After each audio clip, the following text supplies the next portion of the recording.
Components of forces.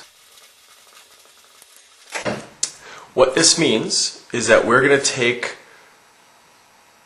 some sort of a vector, and in this case we're going to pick a vector fairly straightforward. It's going to be in quadrant 1. I'm going to say it's 30 degrees, and I'm going to say that it's a force vector at 250 newtons. So that means that you are pulling something in that direction there. Okay, so there's the direction it goes. We're trying to find the components. So our x shadow and our y shadow.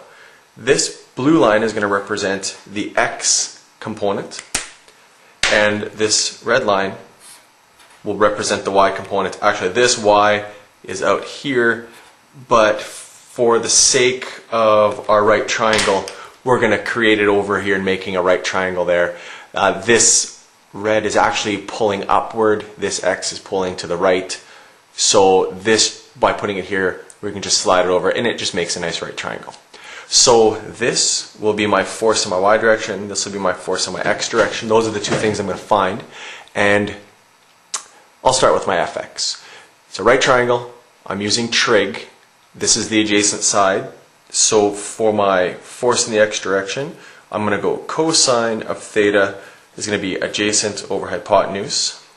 So that means that cosine of this 30 degrees is going to be equal to my adjacent, which is fx, and my hypotenuse, which is 250. I'm going to solve that for fx, which means I'm going to cross multiply this. I'm going to get 250 cosine 30 degrees. So my fx will end up equaling positive, because it's to the right, 216.5 newtons.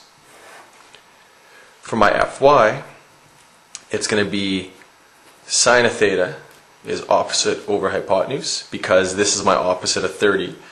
So that sine of theta is fy, which is my opposite side, over my 250, which is my hypotenuse side. And I guess I could put 30 degrees here instead of theta again, which I'll do. Cross multiply. So my fy is 250 sine 30 degrees.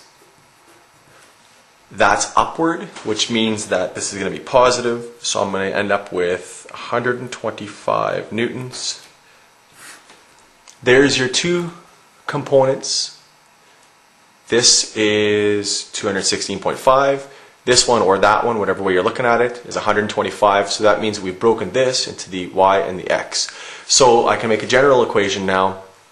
Generally, for any component in the x direction, I can take whatever my original resultant vector is times the cosine of theta.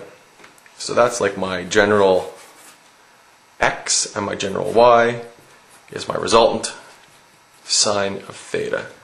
That's my general y, and I only can use y attached to sine and x attached to cos if my angle is off of the x-axis, between here and here. So basically you've got to be off of your x, the entire x.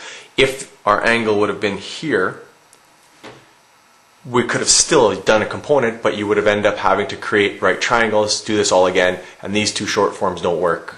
So change your theta value to be off of x all the time. There you go.